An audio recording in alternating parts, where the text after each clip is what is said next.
morning. It is the Going On Daily Live morning show. Only the best podcast in the world right here. I'm your host, Ron Rigo, but I got Martin with me. Martin, Good morning. how are you today? I am great. Had a lovely weekend. We had Mother's Day yesterday, which was terrific. Yes. And Saturday, I did my Flagpole Radio Cafe show. We had our musical guest, Jonathan Brooke. That was terrific. So I'm doing pretty good. I'm chill. That's great. Yeah. We got a great show for everybody out there. Besides yesterday being Mother's Day, happy Mother's Day, Mom. Rest in peace, So, I've got a great top 5 today, Martin. And we were just touching the iceberg of how Ira was so upset with my top 5s. He mentioned it on the show last Saturday. Wow. And be prepared, Ira. Be prepared. That's all I got to tell you. Be prepared. Look, that top 5 is going to be awesome. And Okay. I normally don't do this, but I'm going to tell you what the top 5 is. Okay. Top 5 TV moms. Oh. There's a lot of ways you can go with this. Yes, there is. Top 5 TV moms I would like to date. For example, just saying, top 5. Yeah, all right. just saying, Broadly writ. I'm glad you mentioned that because one of them is probably due to that. Okay.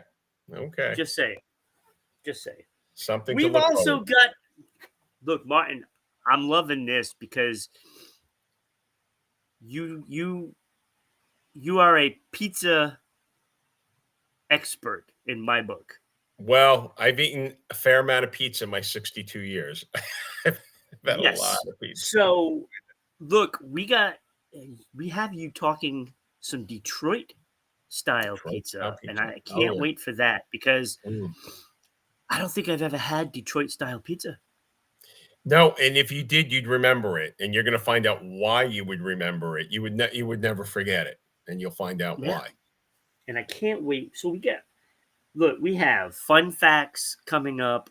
We have signs of intelligence, and I can't wait for that one. Where? Loving not, that. Not my house. Yeah.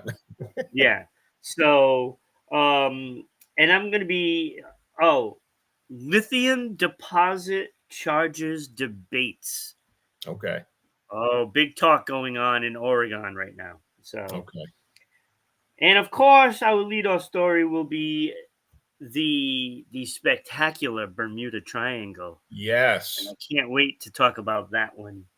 But Martin, it is season 2, episode 88, Signs. I don't know if you caught all the signs down there. Yeah. No, I saw them. I made the Newport, Providence, Detroit one. Mm-hmm. I thought that was pretty neat. Yeah. What are the numbers? What did they have to? So Newport 1 mile away. Okay. Providence 25 miles. All right. And Detroit 720. Okay. Now that makes it right because you're right. You're right in Newport. That's right. I remember when I first joined. Right on the cusp. Yeah. When I first joined the show, I was going there every weekend because my son was in residence there. He was at the Naval College doing something. Yeah. Go visit him every Sunday. I'm like, this is so funny that I've never been here. I've been to Newport, but I haven't been to the outskirts. And now I'm doing this program right here. So, all right. Yeah. Look at that. Small world. Small world. It is. All right. So if you are watching us live on Facebook at RI Broadcasting. You can also watch us live, if you're not already, at YouTube at, not at YouTube at. Right, YouTube.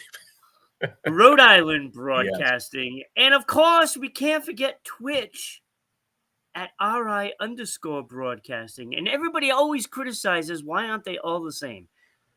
Well, because when I first started Rhode Island Broadcasting, I was with a partner that helped create this. And we created the things at a different time. You know, I created the YouTube, he created the Facebook, and we didn't talk about how we were going to do this. Right, right. And then the Twitch came about, and I made a mistake because I had it at RI Broadcasting, but I messed up something, and I had to remake it, and therefore the underscore developed in that one. Okay. So there's the explanation why it's not all the same. And once you start and you're going along and it's getting you can't do anything. You can't go back. It's a lot like Apollo 13 when they had to create the filters.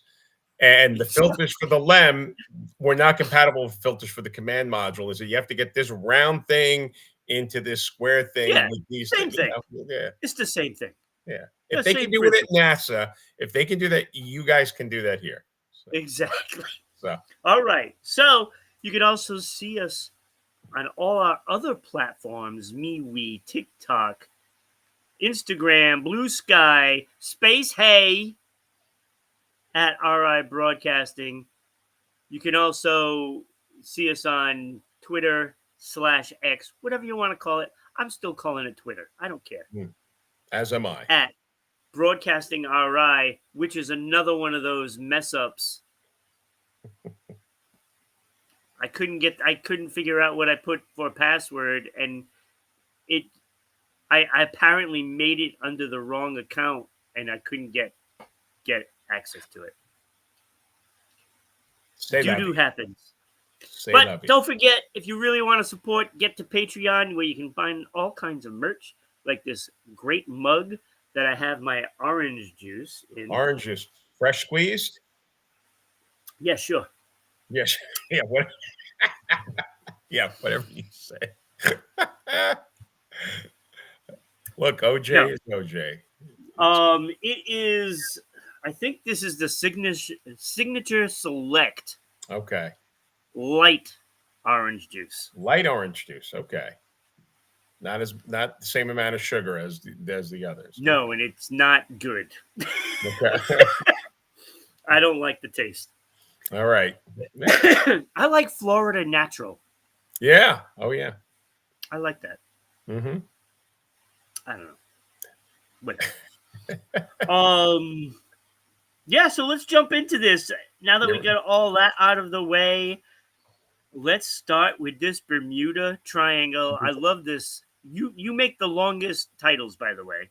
I know. I couldn't even fit all of it on there. That's not all of it. It's Bermuda Triangle, safe and unblemished by mystic forces, correct? Yes, that's the full title. Yeah. So, well, look, last week I was doing a great show with Becky, and she talked about the Michigan Triangle, right? And it was an interesting talk. The thing I found most interesting was the actual. They think they found some ancient ruins underneath, similar, not identical, but similar to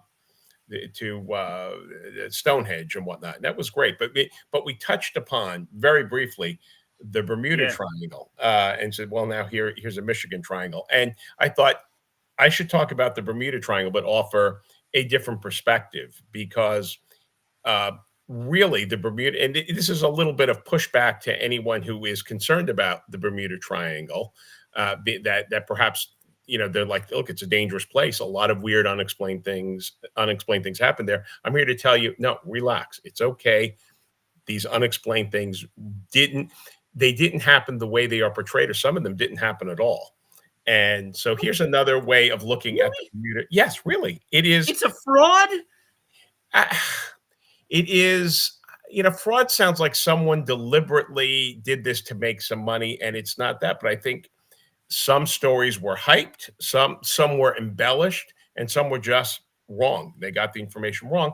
And so let me offer an approach as to how one might study the goings-on at the Bermuda Triangle on their own to come to the conclusion that, there's nothing happening there. So that's disappointing. Is it, or is it not? Well, look, I used to have the board game Bermuda Triangle. I'm sure it's a fun game. I'm sure it's a lot of fun. Had like magnets in the cloud. And Oh my we God. go over the boats, and All right. they get sucked up by the magnet. Okay. That's a fun game. Do you still have it? No, I No. don't, I'd play unfortunately. that game. I'm going to look for it on eBay because I'd play that game. All right. Well, let's go through. What's all the hype? Where does this move from fact based to, really kind of, out there stories, and you could trace it. This is the thing. It's not, you can trace sort of what has happened. So let's start with the great disappearance rate in that triangle. Studies by the U.S. Coast Guard and insurance company, Lloyd's of London, no less, showed that the number of disappearances in the Bermuda Triangle is statistically no higher than in any other well-traveled parts of the ocean. So this is not to say things did not happen there, but they did not happen there in any way out of line, which might happen in other passages. They're all over the place. There's a passage between South America and Antarctica. I forget what it's called. It is dangerous. It is Yeah. difficult to navigate. People, there are wrecks, ships gets lost, all sorts of things happen. But whatever's going on in this triangle does not stand out as different than other places. All right, there's exaggeration and fabrication. Many stories about the Bermuda Triangle have been exaggerated or completely fabricated. For instance, the book "The Bermuda Triangle Mystery Solved" by Larry Cush shows that many reported disappearances were inaccurately described or never happened. So take a look at that book. Larry Cush goes into some detail, and so a lot of these stories were like, nah, that's not what happened, or yeah, none of these ever happened. So we don't count them. Human error.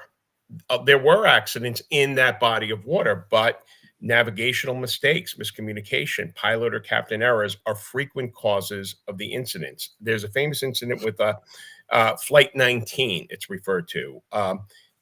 Everyone feels in the navigation world that they got lost due to confusion by the lead pilot about their location. There was nothing to suggest anything other than that. And this happens all the time. But not all the, but it's not rare.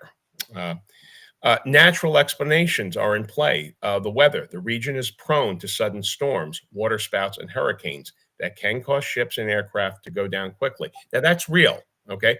but that's not an alien spaceship making it disappear into the vortex. It means there was an extreme Could be. climate in event. It's what?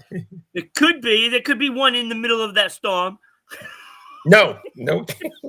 But you know what? You invoke Occam's razor. If you have a common probable explanation, Yeah. that happens all the time. You lean into that before you say, well, a spaceship came, because I'm just using, or a vortex, because yeah, sure, anything can happen, but what most likely happened, and in the absence of evidence, you go with the thing that most likely happened. Um, the Gulf Stream is there. It's a strong ocean current that can rapidly disperse debris. So when there is a wreckage, it's hard to find because the Gulf Stream just disperses it wildly. Things are hard to find. There are rogue waves there. They are rare, but extreme waves capable of sinking ships hit the triangle, that area, all the time. There is talk about magnetic anomalies that cause these mysteries. Well, magnetic anomalies are normal. Uh, Full stop. They happen at other places. There's nothing particularly spooky or mysterious about that. Um, uh, well documented wrecks. Many supposedly mysterious disappearances have since been located or explained through, they either found logbooks, wreckage was eventually found. The story of the USS Cyclops is one of those stories where at first no one knew what happened to it, but subsequently they found enough evidence to say, no, there wasn't mysterious. It's accounted for. Um, the Bermuda Triangle, that area is heavily trafficked, increasing the statistical likelihood of accidents simply due to volume. So the more traffic there is, you're going to have more accidents in the area. U.S. Border on Geographic Names and other agencies do not recognize the Bermuda Triangle as a legitimate geographic or hazard area. Most of the sense of mystery and danger we get from pop culture, from books written that have not that are not based on science or on evidence that exists. But let me show you one more thing. In this great book called Flim Flam by the late amazing Randy, who was an outstanding musician who turned professional skeptic, winner of Randy? Yeah. No. Turn the book back to the screen again. Is it, yeah. Now, when I look at that, yeah. The first word looks like MILF with a backwards. Oh, it does. Because of the way the camera is. MILF just mouth. pointing it out. MILF mouth. You can either get Flim Flam or MILF mouth. Either one will do the trick. That's pretty funny. Randy, also a recipient of the MacArthur Genius Award, he found a map. I don't know if it's going to read, but it's 1982. You'll see a triangle. That is the Bermuda Triangle. As of 1982, what we have on the map here are all the incidents attributed to the Bermuda Triangle. The ones, if you see squares or circles or triangles in the triangle, those are the ones that actually took place in the triangle. All the other instances that are quoted as Bermuda Triangle instances are outside of the triangle, the vast majority. So things happen, but the majority of them did not happen in the triangle. So Becky is here, and she says, "I see you're inspired by the Michigan Triangle." Yes, absolutely, absolutely. So, if one Kenny's in the house. Hi, Ken. If one is interested in learning about how things that are sort of in pop culture that are oddly mysterious and have taken on, I think, a larger than life place in our cultural zeitgeist, I would recommend MILF Mouth or Flim Flam by Randy. Also, this wonderful encyclopedia of claims, frauds, hoaxes of the occult and supernatural. Also by look at all the bookmarks you have in there. Oh yeah. No, we got some stories coming. I know. Good, let it come. So look, all I'm saying is Bermuda Triangle. You're not going to be kidnapped by aliens. You want to go when the weather's good, and either way, you're probably going to be okay. Yeah, I mean, look, I think we talked about this last time we were together, the old telephone game. Yes. It's just like that throughout history. It just gets blown up out of proportion. Yeah. And then people stop believing all this stuff.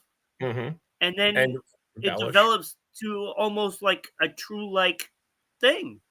Yeah, a life of its own. But when you go to sometimes if you just go to the sources for a story, a mysterious event, and you go to the initial source that everyone is quoting and say, well, no, this is the source.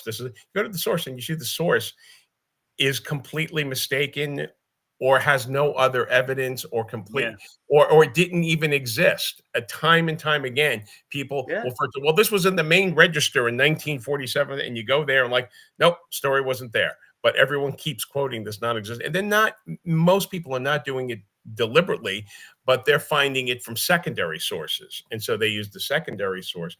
And so things can get blown out of proportion, and you have this triangle thing. So and then Hollywood gets a hold of it. Sure. And they make it part of stories in all kinds of things. Yeah. And look, stories are wonderful. I love a good story. I love a good mythic story. I love a good mystery story. I love a good monster movie. I love a good alien movie. Into that. They twist the story into that kind of a topic, and they find a reason to explain it all, but in different kinds of ways, whether it's aliens, they have the actual, a ship going and being taken by a UFO or something like that. They twist it around so that way they make it so that way it is so possible. Right. They do it well. Look, and what's a better movie than Close Encounters of the Third Kind? Right? Exactly, right? And I remember at the end, you see people who are missing from the Bermuda Triangle. When that makes an indelible print. It's a wonderful movie. And it's a wonderful story. But it's not history. It's not what happened. But all right, so again, Martin, you cleared that up. I feel better now. I'm ready to go to Bermuda. Let's go to Bermuda. What do we do? Going on daily live from Bermuda. We're gonna be okay. We're gonna be okay, people. So I'm guessing tomorrow Becky's gonna have her version of the Bermuda Triangle. Yeah, let's hope.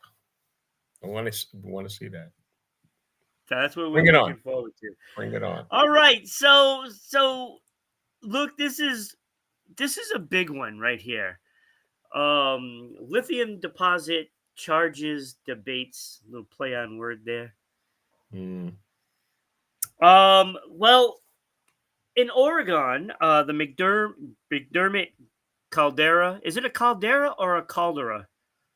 I I don't think it's know. caldera, right? I'll go with caldera, but I can't say that with certainty. I mean, I've heard it different ways, and I'm like, I'm just gonna do it the way I do it. And so in McDermott caldera, I almost said the other way now. Mm. In Oregon, Potato.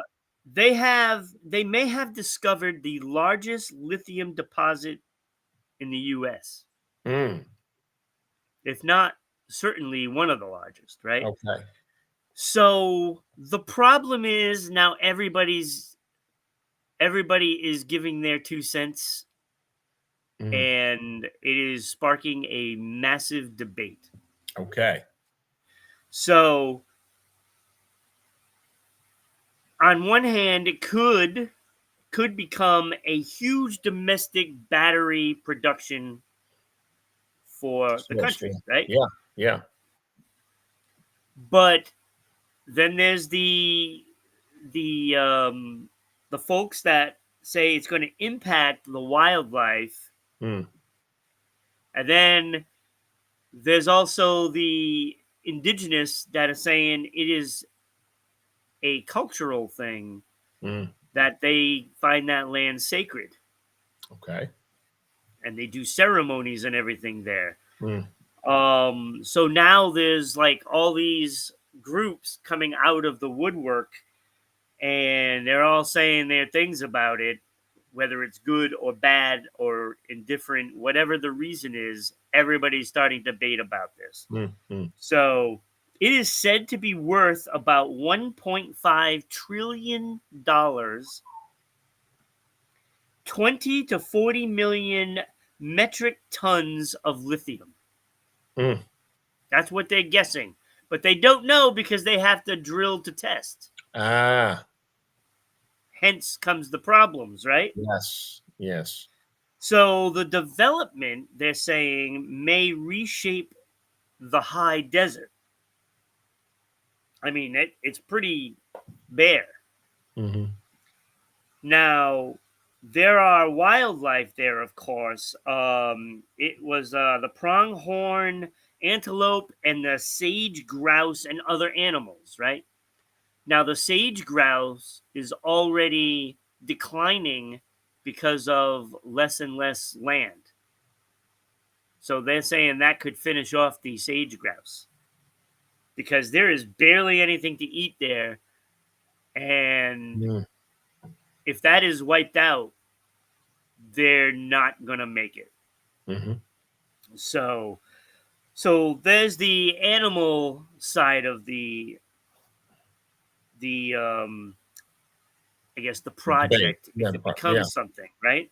Mm-hmm. Now, if they decide to do this, there's already a proposal to build roads Mm. to get there, and to make hundreds of drilling wells, hundreds.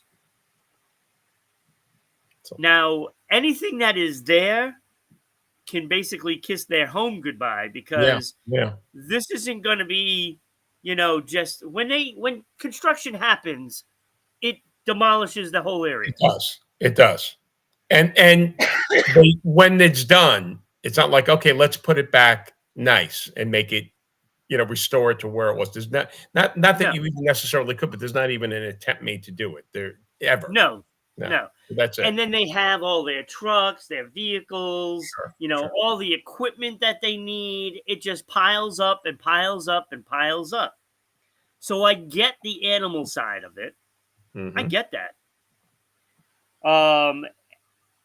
In Malheur County, which is where this is, it's one of the poorest in Oregon. Mm. So naturally, people want to work. Right. It's going to create jobs, Mm-hmm. and that boosts that side of it, right? Yeah, So yeah. people are going to want to work. This could create thousands of jobs. And so you kind of see their point in it as well. Greg Smith, Director of Economic Development in the county, says we need to attack this like Oregon. So we need full accountability and shared benefits. So everybody has to be part of this in order for it to happen. That's what he's saying, which sounds logical. But again, Except what the do you ground. sacrifice for this? Yeah, yeah. So with this clean and renewable energy has raised the lithium demand.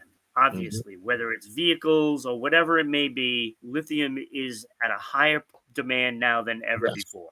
Yes. So with this, we wouldn't have to rely on other countries, which sounds great, right?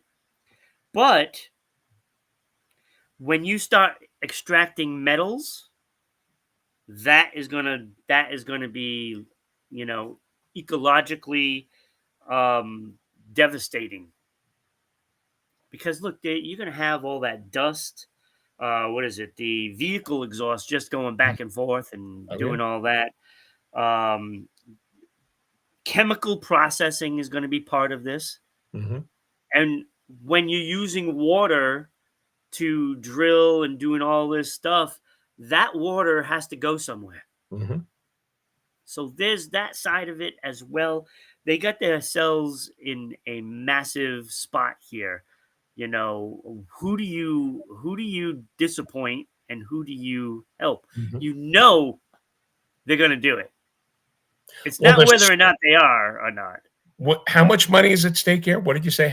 Billion? 1.5 trillion Trillion? dollars. It's a game over when that much money is at stake. Yeah, it's going to happen. It's not going away. Not going right. away. So you gotta wonder what is, and even if they do make deals to help whatever the animals and make the indigenous tribes I guess happy, they're not going to be happy. And the animals are not going to survive. No. We all know this because of what it takes. So now I ask you, what is something that could be done to kind of like split the difference? Is there anything that can be done? I think you hit the nail on the head when you said, someone and maybe many groups are going to be disappointed. Let's start with the grouse. There's no, so split the difference, right? If history showed us as being kind and thoughtful people when it comes to this kind of scale of project, you could say, well, there's some hope for that. But I don't know a lot of examples or none off the top of my head. Forget win, but everyone got at least a little something. I just don't know. So if you go in carefully, maybe you can stave off some of the worst damages. But I don't know. It's an interesting philosophical question, but practically speaking, things are already. It sounds like they're in motion, and when $1 trillion is at stake, nothing can stop that juggernaut. And it's not gonna get stopped. There's no way. There's no way. I'm also thinking if they're doing drilling with water, it looks like there is not a lot of water readily available there. No. And so now we have to truck the logical cost of where's that water coming from? What does it do to the environment to truck it there? These things, lithium is critical. It solves, but long term, I think this is going to be something we'll regret having done, and it'll be too late then. But I don't, no easy answers, no answers, no good answers. I mean, you have to disappoint more indigenous tribes. Yeah, and that's you're what point taking does that away. space. Yeah. And that's Look, when you look at what we did to the bison population, it destroyed a way of life, not just a food supply, a clothing supply, a yeah. spiritual supply. And how can you make up for that? And I don't think you can. But one thing you could do is, all right, we won't do this again. And yet we find ourselves in this situation again. I And don't know. you hit on a key thing there. The indigenous tribes say it's a sacred place for ceremonies and traditional ways of life. And that you're basically taking their life Yeah. from them. Yeah. I mean, that is big, but it's not enough to sway politics on making this happen. Mm. Somebody is going to make a boatload of money, and Yes. most Yeah. likely what they're talking about, sharing the benefits, are going to be sharing the benefits with the politicians that okay it, hmm and the corporations that are going to be mining this. hmm Yeah. That's where it's going to be shared. hmm And it's going to hit Wall Street as well, because lithium will certainly skyrocket, hmm and it'll make a lot more money. hmm So I just thought it was an interesting thing that was going on, and we're going to see how it plays out. And there's no way it's going to not happen, because when you think about who's in office, I mean, he's going to make that happen. I would go so far as to say, regardless of who was in office, with every good intention, I think it's going to happen. And this is because as a society, we'll put the money first when it's this extreme. When Yeah. there'll be no, you could be, think of the biggest liberal. Think Bernie Sanders as president. Would he be able to stop this? I think probably not. The scope of it, with every good intention, there will be enough in Congress and the courts Right. will rule this is going to happen. Yeah. We'll see. Yep. We'll see. All right. See what Well, happens. Thank you for that sad news. No, yeah, yeah, it is. It is a downer. I get that. But I'm sure you have something that is gonna bring up the spirits, right? well, Fun facts: I I Theodore love Roosevelt. I love reading about all of our presidents because even the least of them have some fascinating stories behind them. But one of my favorite presidents in terms of their life story has got Yeah, to be Theodore Roosevelt. Just an extraordinary man. And that is not to say that I liked everything this man did, but I think on balance, he was a force for good. A little bit crazy in a good way. Possibly, he might have been diagnosed as being on the spectrum somewhere, but incredibly intelligent, incredibly forceful, and I'll repeat, on balance, he did much more good than not. There are so many biographies of Theodore Roosevelt out there. Pick one and enjoy. One of my favorites was a three-part biography by Edmund Morris, and it covers him from his childhood to his days before the presidency and then his presidency. And out of the three, my favorite is Volume One, The Rise of Theodore Roosevelt. Does it say MILF in there backwards? Anybody? I don't think no, so. I No. don't see any I heard milfs this. in there. Okay. It's by Edmund Morris. And what a fascinating childhood and young adulthood the man had. And I'll lean into this. Okay. He was born in New York to wealth and privilege in 1858. Um, but he was sickly. He suffered from asthma and other health Oh, issues. He might have died oh, were it not for the care that his parents were able to acquire for him, but also gave to him hands on. His dad would take him out for walks at night in the cold air to keep him from keep the asthma from I guess suffocating him. hmm, And as he grew up, his father pushed him to engage in physical fitness as much as he could as a buffer to the diminished health that he had. So he was I didn't realize how athletic. frail he was. Yeah, athletic though from day one, an outdoorsman, a boxer, all of this just to stay ahead of the game. And he lived a robust life. You would not know that there were any health ailments that afflicted him by what he did. But he it's like a case study in force of will, triumph of will over the body. He let nothing, get in his way. Um, Hmm. he was a published author at age 23. He was published author before that in magazine articles and whatnot, published in the Boone and Crockett periodical. He was, as a child, he taught himself taxidermy, and he had like a museum of natural history in his attic. And like the housekeepers would be like, nah, enough. But he did this on his own. But at 23, he wrote The Naval War of 1812. Okay, it was so well regarded that it became required reading at the U.S. Naval Academy. And at some point, he wrote a history of the U.S. Navy up until whatever point it was that he wrote that. He went to Harvard, graduated in 1880. He studied history, biology, and political science. And as I alluded to before, he was boxing. Well, he boxed at Harvard and was an accomplished boxer. In February 14th, 1884, he suffered a terrible tragedy.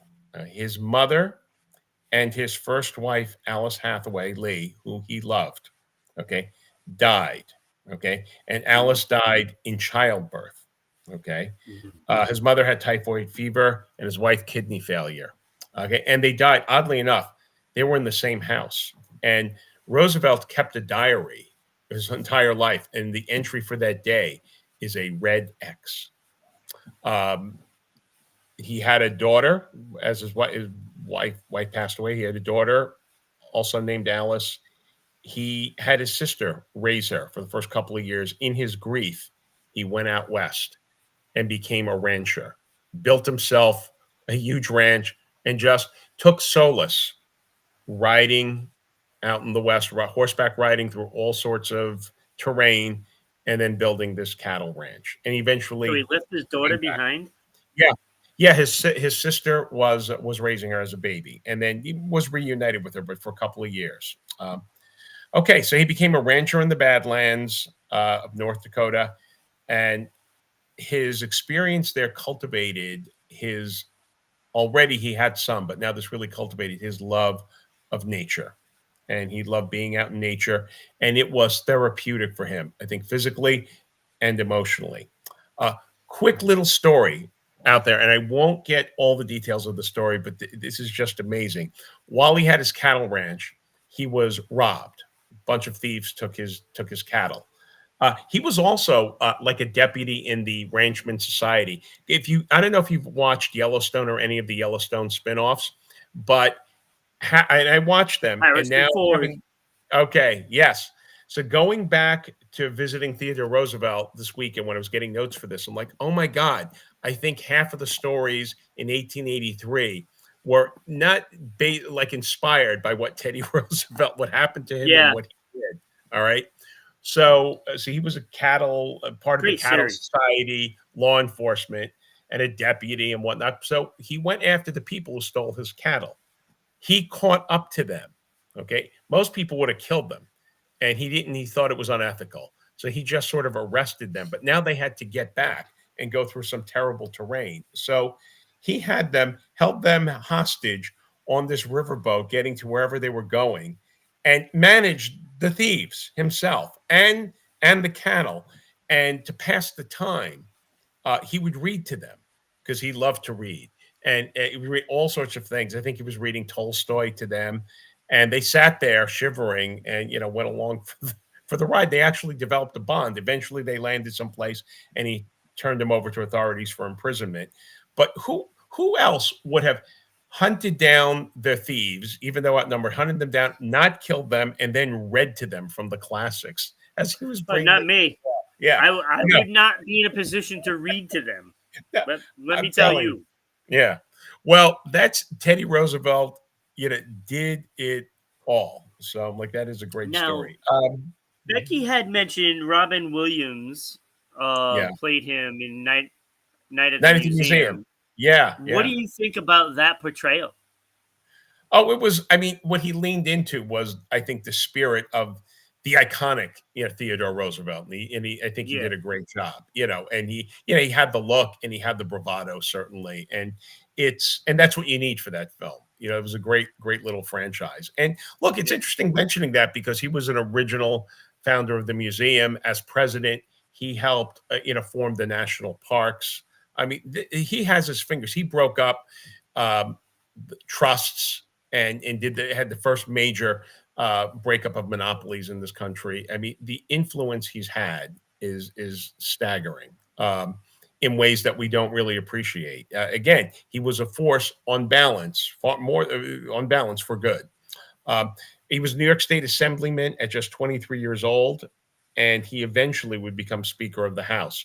He was a civil service reformer, and he served as a civil service commission under Presidents Harrison and Grover Cleveland, vigorously fighting against the spoil system and created the system that was more merit-based government appointments. mm, He was police commissioner of New York City in the 1890s, and I love this too. He was actually what? he was one of four commissioners. There would be four commissioners, and what he did just for kicks, because he didn't like the corruption in the police force, and he knew that police officers out on patrol their patrol would be, let me go to my favorite pub and go drink, and not patrol the streets. So he went and got himself a policeman's uniform, and he would patrol to see who was doing their job and who wasn't. And when he found them in the pubs, let's just say, kicked some butt, and he cleaned up all that corruption. And if you were Wow. clean, and in that sense, cleaned up the New York City Police Department in the 1890s as a commissioner. But there was a pattern of Teddy Roosevelt. He would take the jobs nobody wanted. And sometimes he would get them because people found him irritating.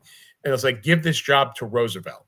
And he would take the job and then totally reform whatever system that was. And rather than taking a job that was designed to get him out of the public sphere, his success in it would perform a public service and then catapult him even further up the ladder, if you will, in the Sounds like public. we need somebody like him now.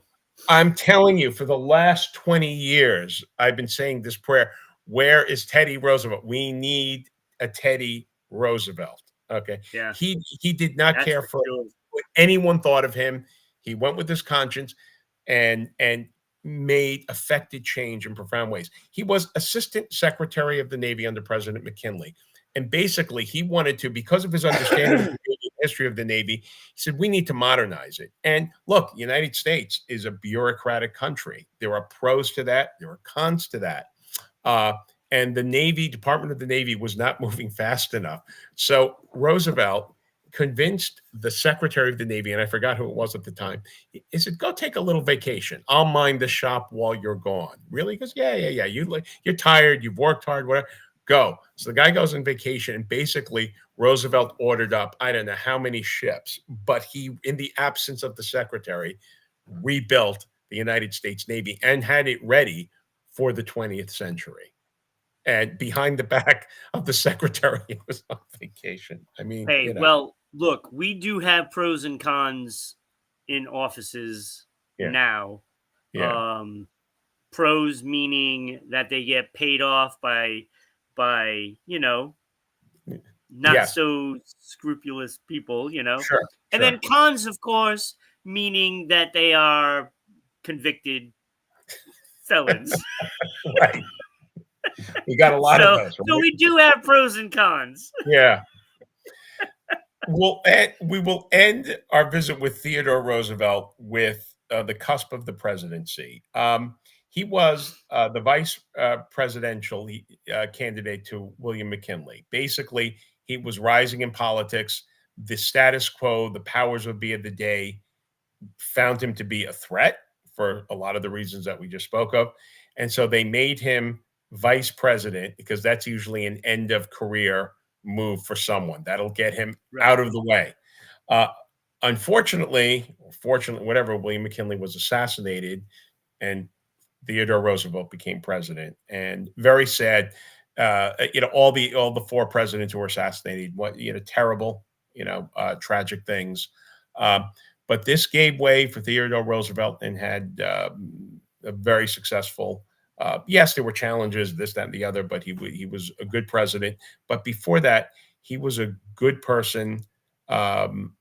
And set the standards of ethics in public service and got America ready for the 20th century. If you're interested, I recommend Edmund Morris's biographies, but also Candace Millard wrote a book just about one adventure in his life towards the end of his life.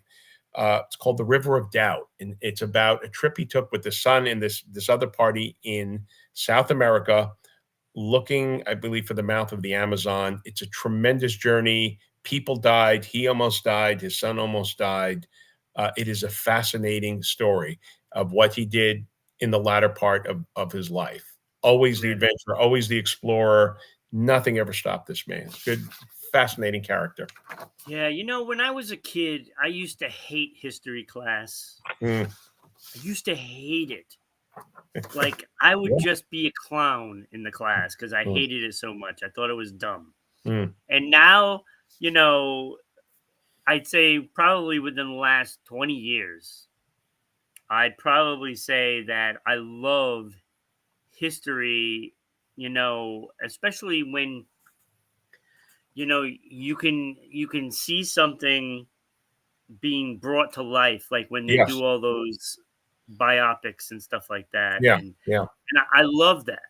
Like, I watched the Napoleon one. Everybody I know said, "Oh my God, I hated that movie," but I kind of liked it. I like that kind of thing. You're learning about somebody, whether it's, it might not be completely true on what they're bringing on a movie, but when you watch all those shows on History Channel, when they're telling you about all the Old West, how it really was, and blah blah blah, the whole thing, I kind of love that. I like the shows like Josh Gates brings with all that history information on shipwrecks or whatever it is. History is actually fascinating if you open your mind to it. Yes. And I think you hit on something very important. How it's taught at an early age makes a huge difference. And if it's just memorize these dates, and look, it's important to know some dates for context, but if it doesn't get beyond memorize these dates and you're droning on and on and on, it's interminably dull. But if you can look at it like you're telling a story, there's nothing more interesting. It was great. It's always fascinating. I love to learn about different things. I love to go over some history, and because it always repeats itself, like they say, it always repeats itself. And we try not to.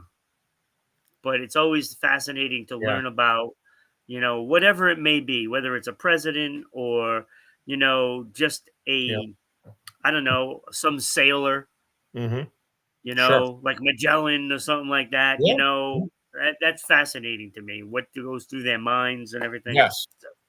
So great fun facts. I love that. That is awesome. What do we got next? We have signs of intelligence. Okay. Where? You're gonna love this. You're gonna love this. So I came across this. Now look, I was going to do a story about Ziploc being sued. Oh, that's terrible. What? Right? Ziploc is being sued. But I saw this and I'm like, I got to change it. This is the story. This is the story. So they have a list of zodiac signs from smartest to the not so smart. Oh, okay. I think I've seen this floating around. I've seen this floating around. Okay. So I had to address this. First of all, what sign are you, Martin? I am a Taurus. My birthday's coming up in a week.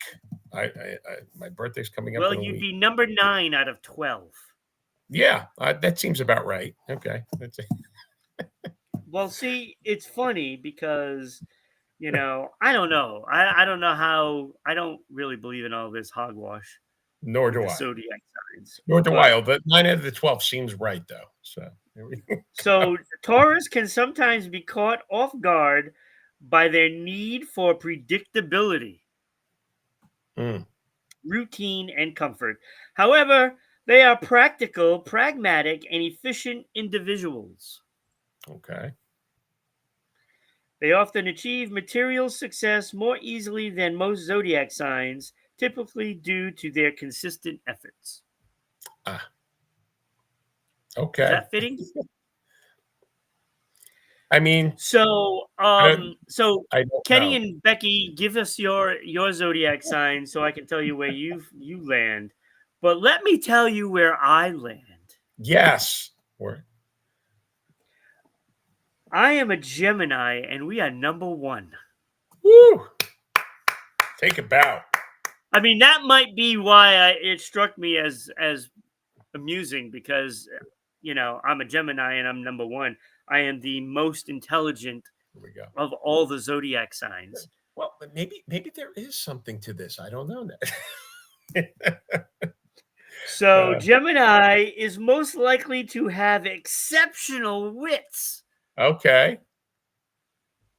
Ruled by Mercury, the planet of learning skills,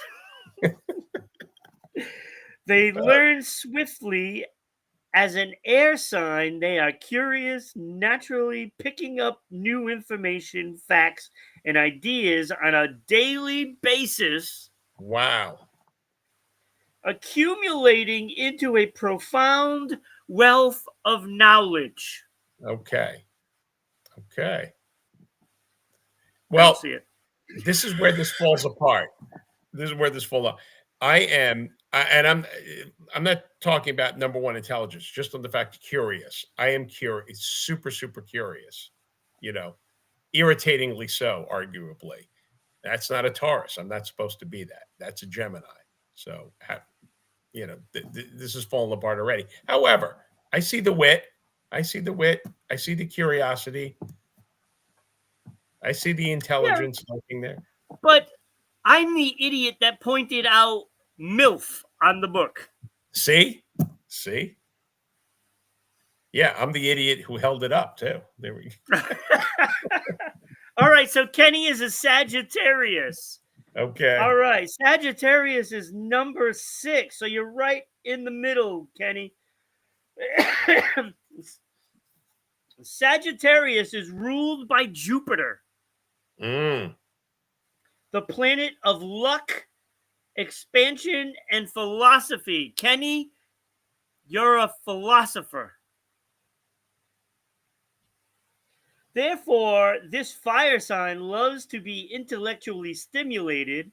Known for following the curiosity worldwide, they thrive when learning and growing, Kenny. so Fantastic. that sounds a lot like Gemini there, that little phrase, doesn't it? The curiosity and Yeah, learning just and worded different. yeah, yeah. So- Hey, Danny, how are you? Danny is a Taurus as well. So you are right up there with Martin at number 9. Taurus power. So congratulations, Danny. Yep, and his birthday was just Saturday. Happy birthday. So good morning. Yeah, I'm curious as to what Becky's is. Becky's probably busy bringing kids to school or something. I don't Mm, know. that sounds like Or she could that be sounds making her like that bone broth stuff. stuff that she drinks. That's a very Pisces move. I don't know. Taking your cue. Let's see. All right, so in order from the bottom, Cancer is number 12. Okay. So they're not lacking in intelligence, but they put them at number 12. Okay. They just operate through intuition, psychic abilities. Like, really? Psychic abilities? I knew you would say that. I knew you were going to say that. Yeah, that's good. That's good. Number 11 is Libra. 10 is Leo. How about Mm, that, Leos? mm. Good 9 name for Taurus. good name 8 for a pope. There we go, Leo. Leo. Very Yeah, yeah, very good one. Uh, 8 is Aries. 7 Pisces. 6 Sagittarius. 5 Scorpio.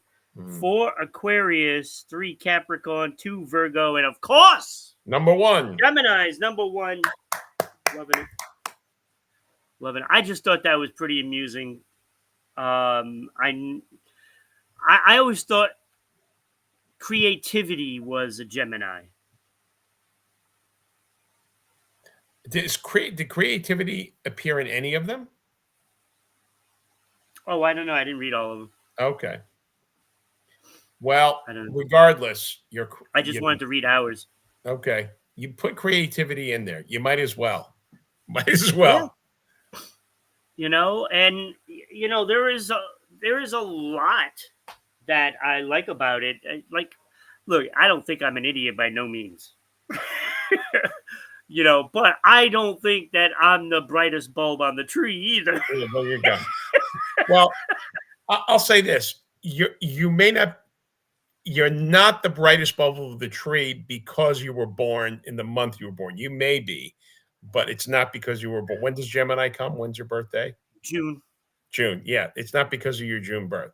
I'll give you props for being bright, but it's not because you were born in June. So, oh man.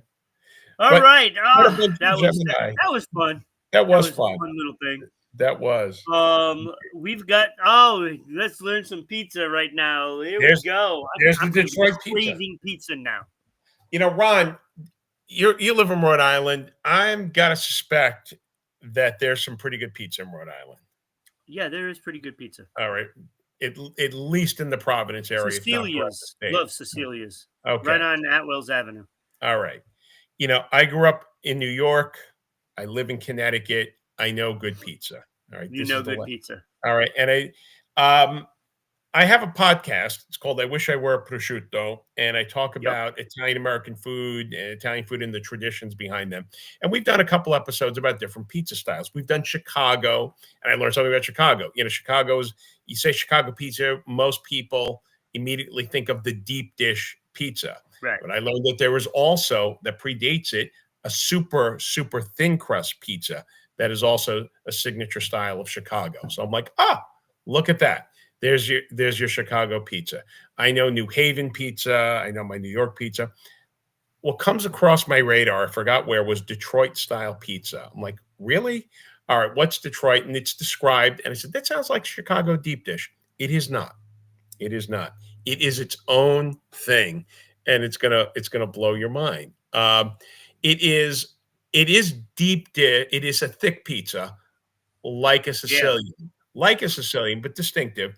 It's more like a focaccia bread. It's that super thick dough rise of a flavorful bread seasoned with olive oil and salt. It's much more like a focaccia dough, and then it's topped off. Well, we'll get to that, how it's topped off, because that's key.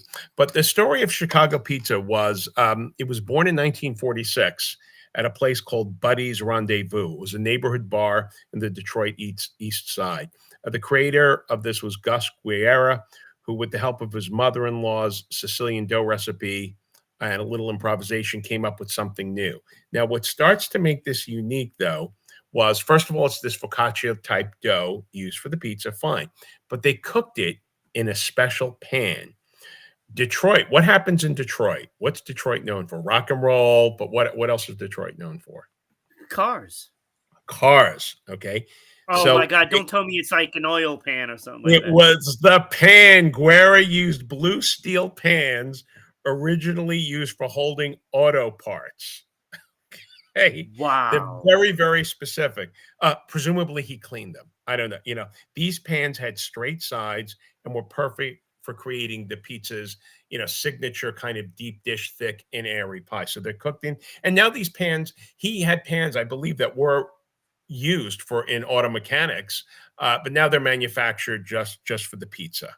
And there were dark pans, and the blackness sort of charred it a certain way, sort of got it crispier because of that black color there, and formed the baking style. Okay, so that's number one. It's Detroit pizza made with pans from the auto industry. Okay, the slices are cut in squares or rectangular shape. Okay, I mentioned the thick focaccia crust. Now, most pizzas will put tomato sauce before the cheese. Wisconsin style pizza puts the cheese, and plenty of it, It's first. thick. Yeah.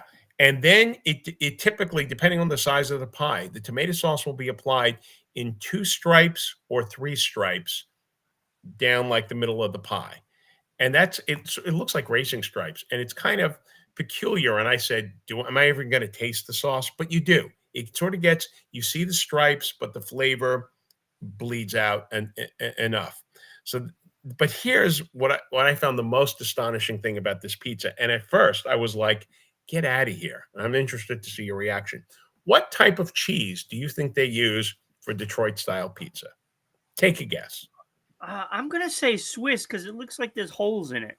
Okay, Swiss. It's not mozzarella or a variation of mozzarella that you would typically expect to find, but it is not Swiss. They use Wisconsin cheddar. And I thought, that as an Italian American, I'm like, Wisconsin cheddar, that's an infamy. Are you out of your mind? What is wrong with it? How can this be a thing? No, that sounds good. I made my own. Okay, I made my dough. I made the sauce, and I used Wisconsin cheddar, and I put the sauce on top of the cheese and the stripes. And at the end of the day, you know what? It was very good. It was very good. It sounds good. It Pains looks me good. to say it because it should be mozzarella. I'm sorry, but it is very tasty and a very popular. I see in the picture there. You can put any topping you want. The most popular, I think, common at least in Detroit, is the pepperoni. They love the pepperoni. I've made it with pepperoni. I've made it plain. It's now if people coming over to hang out or watch a game, it's great You snack deliver? food. Not to Rhode Island. I can deliver to Newtown, Connecticut, and Danbury, Connecticut. That's it. No, I don't think anybody in this area makes Detroit style. No, and someone's going to, right? Someone's going to see they can make a buck. But you know what? What I have seen since it came on my radar, I see it frozen in some supermarkets. Now, I'm going to say, I suspect the frozen varieties are not going to be as good as what you would get there, but at least the structure is there, and that's going to be the introduction. If you are in Detroit, these places still exist where they're making the Detroit style. I'm going to go. I don't know if it's going to be this year or next year. I'm going. I was in Detroit for 15 minutes. Okay. Yeah. Did you have time for pizza? Probably not. From one plane to another. That's it. Maybe at the airport you can get a slice. I'm going to make the trip sometime in the next year and a half just to try the pizza. I mean, I'll do other stuff. I'll go to, Motown. I'll look at some Henry Ford stuff, but I'm going to go do a little feature on Detroit pizza. It is delicious. It's distinctive. You can make it at home, easy enough, or DiGiorno makes a frozen variety, at least to whet your appetite as to what it could be. Oh, I would love to try it. Love to try it. And Danny says, hello, Martin. Hi, Danny. He never remembers your name. It's okay. Neither does my mom, oddly enough. She'll call me by. I'm kidding. Not to worry, Danny. We have not met formally, and it usually takes me 5 times to remember someone's name. Remember? I know that feeling. Yeah, I know that hey, feeling. Ron, tonight, is there a big basketball game on? New York, Boston? Is that happening tonight? Yes, there is. You know what? Detroit pizza. I might make a batch this afternoon to go with the game. All right, I'm going to be on my way soon. Okay. Guess who I'm rooting for? Guess who I'm rooting for? I hope the Celtics. I am, even though I'm a New York boy. I adopted the Celtics in the days I lived in Boston. So, yeah, go Celts. All right. Knicks fans are gonna be hurting after this series. What could have been? What could have been? All right. And we've got one more. Wow. Today just blew right by. I thought we were like way too early with these, and I'm like, looked at the time. We've already been on over an hour. So I will try to make it quick, but this is not one that is quick because let me tell you, there were so many TV moms that everybody knows. Yeah. Yeah.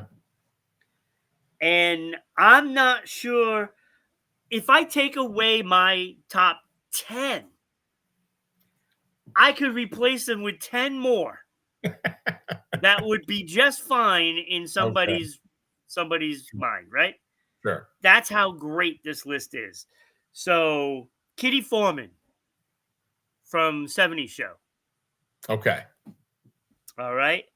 Moira Rose from Schitt's Creek. Right. All right. You're going contemporary.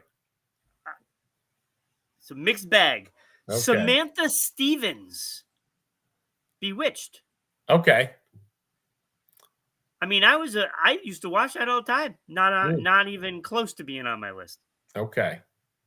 Oh, so these are the people who did not make your list. Okay. All right. Got it. These are not. Claire Murphy from Modern Family. June Cleaver. June Cleaver. You know, Leave It to Beaver. Mm-hmm. Olivia Walton. Sure. This is a good one. Florida Evans from Good Times. Okay. Did not make my list, Kenny. Okay. Did not make my list. He's ready. Here comes the disrespect now.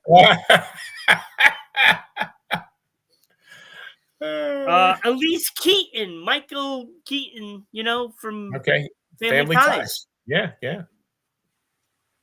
With him and Mallory. Disrespectful. See? There it is. I'm sorry. Florida Evans couldn't make it. Peggy Hill. King of the Hill. King of the Hill. Make it. All right, so animated moms can count. Animated moms can count. Good. Thank goodness. There's hope for me. So here's a list just in what I thought was going to be in my top. Okay. Estelle Costanza, George's mom. Morticia Adams. She's marvelous. Wilma Flintstone did not make my list. Sure. Wilma, I thought for sure would be top 5. Marge Simpson. Claire Huxtable. Q Kenny.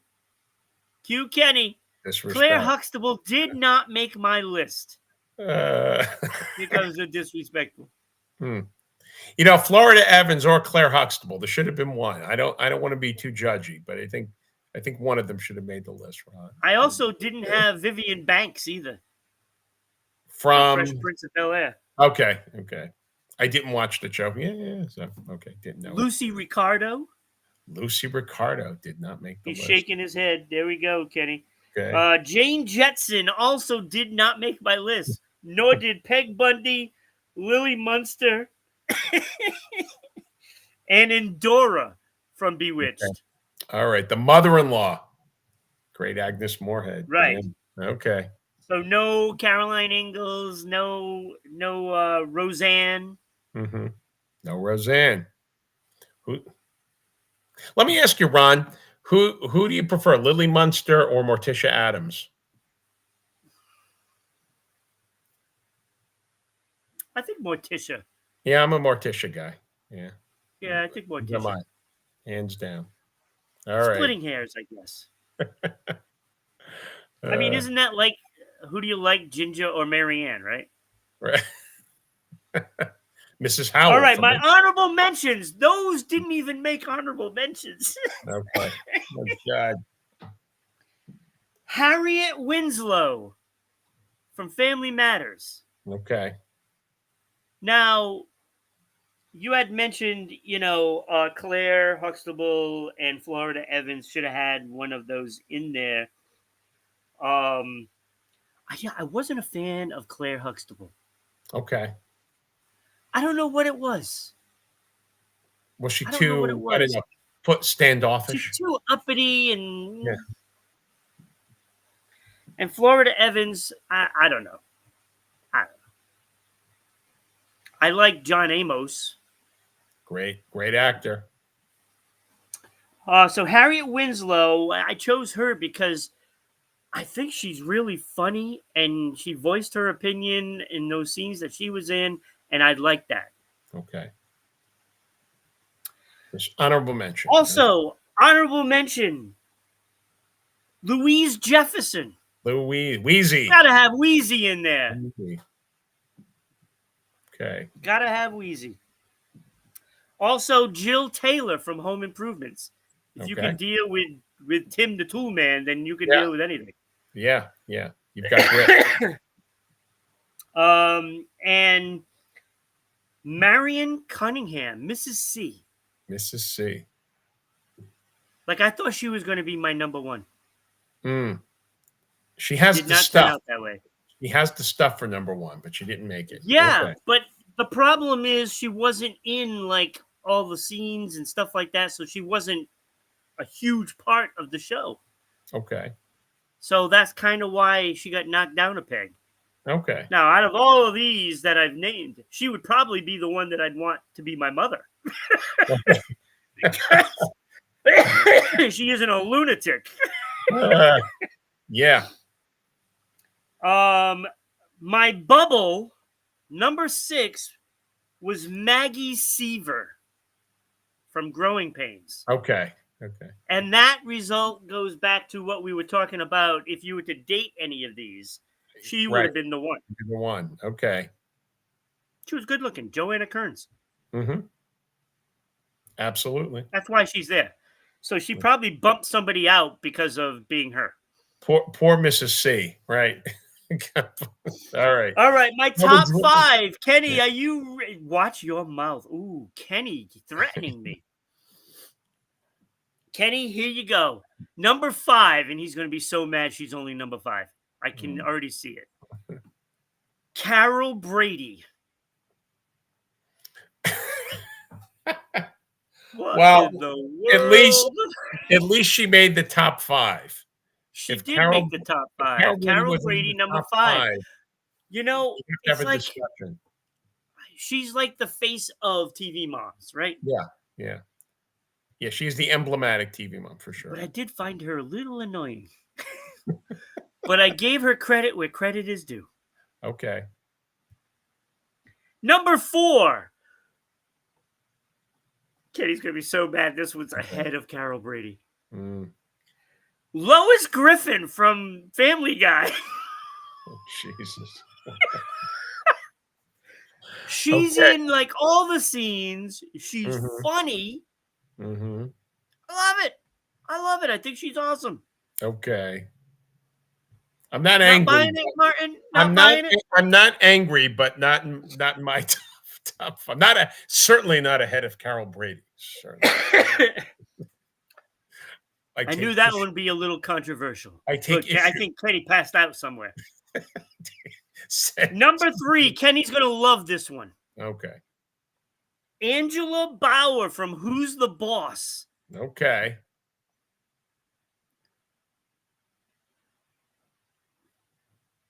I like her. She's got a great career, and being a mom. Yep. I liked her. And she was basically in all the scenes, really. Yeah, yeah. With Tiny Dancer guy, Tony Danza. Tony Danza. All right. Number 2. We're getting close. Here's where Kenny is going to lose his mind. There's a name that hasn't come up, and it better be number 1 or 2. Wait, who's the name? Well, we got to see. I'll tell you. Yeah. Oh, because I'm sure it's not going to be what you're thinking. Really? Should I reveal who I'm thinking? Yes. Shirley Partridge.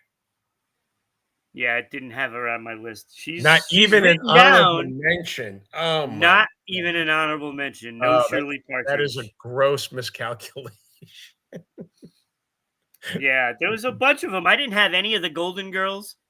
But they were mothers. But it's interesting. Like Lucy. Lucy sort of mentioned, but what the show wasn't about her being a mom, even though she was. It was much more about her. And that's why I discredited that one. Yeah. Whereas, Carol Brady, all these other people, they were hands-on. Yeah. It was about their being moms. And Angela, all that other stuff. I used to love that show, Mom. With I can't she does a commercial now. I can't even think of it. The blonde girl, and the mother Yeah. was actually funnier. Yeah. She was funny. Mm. But I did not choose them either. So Okay. number 2, here it comes. Marie Barone Ah. from Everybody Loves Raymond, not Deborah, his wife. Yeah. But listen, Marie Barone. what a great character. Oh, What she Doris was Roberts a was brilliant. riot. She Fantastic. was my paternal grandmother, except my paternal grandmother was not, English wasn't her first language. It was much more deeply rooted in the Neapolitan dialect and whatnot. But if you Anglicanized her a bit, that's Marie Barone. So I'm watching that. I'm like, oh, there's my grandmother. There's my grandmother. Oh my God. I think she might be the best character on the show. She certainly drives so much of it as Oh that, my God. as the It's foil to hilarious. Raymond and Deborah. Yeah, yeah. I hat my mom. That was a classic episode. Yeah. Oh my God. Oh, that was so good. So she is number 2. Okay. Number 1. And it wasn't even a decision once I wrote the name down. Edith Bunker. Ah, I Gloria. love Edith. Yeah. Hey, Well, Archie. yeah. Interesting that, I mean, one of the great iconic characters of all of television, for sure. Yeah. And she was Gloria's mom. But do we know her more as Gloria's mom or Archie's wife? I mean, she was both. She was I'm both. just saying, Yeah. Yeah. I love Edith. I love Yeah. it because she has that where she gets called dingbat and all this stuff, Yeah. but the thought process in her mind Oh, when yeah. all of this bickering happens and stuff like that. She's just, it's priceless. It's Yeah. I mean, priceless. she had wisdom and she Yeah. had tenderness and kindness Yep. that kept things afloat, kept them where. It was an incredible character and a beautiful person. Here he comes. Kenny's busting at the Brady seams. had 6 Brady had kids. 6 kids. What? No, she only had 3 real ones. She only gave birth 3 times. That's Still, right. still. So Ron, look, look, it's a good list, and it's an impossible one. it is an impossible list. But Look, Shirley I Jones. know. Look, a lot of what this was to piss Kenny off and Ira. And there's just really too many great ones to even come down to 5. I mean, literally, it's almost impossible because I look at the list and I'm like, wow, I didn't have Peg Bundy on there and she was hilarious. Mhm. You know, I mean, it's all in good fun. I mean, there's so many. Let me throw in 2 weird ones, but I think deserve a place on your honorable mention, if nothing else. Short-lived show, That's My Mama, Teresa Merritt as Mama, and I put it in there. The show did not last long. What a major talent Teresa Merritt was, and you wouldn't know it. Well, don't baby him. Okay. Teresa Merritt, good comic actress, incredibly good singer. And I had the pleasure of seeing her live in August Wilson's play, Ma Rainey's Black Bottom. Blew me away. So she gets in there. And an animated one, I have a little crush on this person, and it's an animated character. And is that wrong? I ask my wife all the time, is that so wrong? But Kim Possible's mother, Dr. Possible, voiced by the great Jean Smart, she will be on my list. So Yeah, I mean, like this Thelma Hopper from Mama's Family. Yeah, yeah. You know, the one from Stranger Things. What the heck's her name? Joyce. Mm. On Stranger Things. Love that show. She went into the the bowels of hell for her kids. Yeah. Who could ask more of a mother? Right. Right. Didn't make the list. So, I mean, there's just so many great ones. It was more of a tribute to the mothers everywhere. So, I mean, good list for Mother's Day. It is. You want to tweak Ira and Kenny. Well, okay. So if that was the goal, yes. Bravo, sir. If that was the goal. Yeah, okay. Well, we got to get out of here. We are really late today. Tomorrow, join us for Becky Turner and Tony Jones. Hopefully, everything will go well and both will be on. And Ron does not have to substitute in. So, okay. Fingers crossed. Should be a good show. Okay. It should be a good show. It should be a great show. I cannot wait. They both bring, well, of course, Becky's the GOAT, So, indeed. I'm sure there'll be some sort of conspiracy thing tomorrow and also a heartwarming story, I'm sure. And Tony Jones, maybe he'll come up with some celebrity thing like he did before with like Chef Ramsay and stuff like that. So, yeah. All right. I'm sure he's got all kinds of stuff in his arsenal. So tomorrow, 10 a.m. Eastern Standard Time, right here on Rhode Island Broadcasting, or 8 a.m. Edmonton. Yeah. So and we should have all kinds of Edmontonians watching the show with their local star Becky. Mm-hmm. Is it Edmontonians? Did I just create something new there? It is now. Think about it. Edmontonians. All right, so I'm going to watch The Partridge Family to make up for the disrespect. Yeah, I'm not watching The Partridge. Okay. I have no desire to watch that show. Okay. All right, that's it for today. Have a great day, everybody. All right, bye-bye.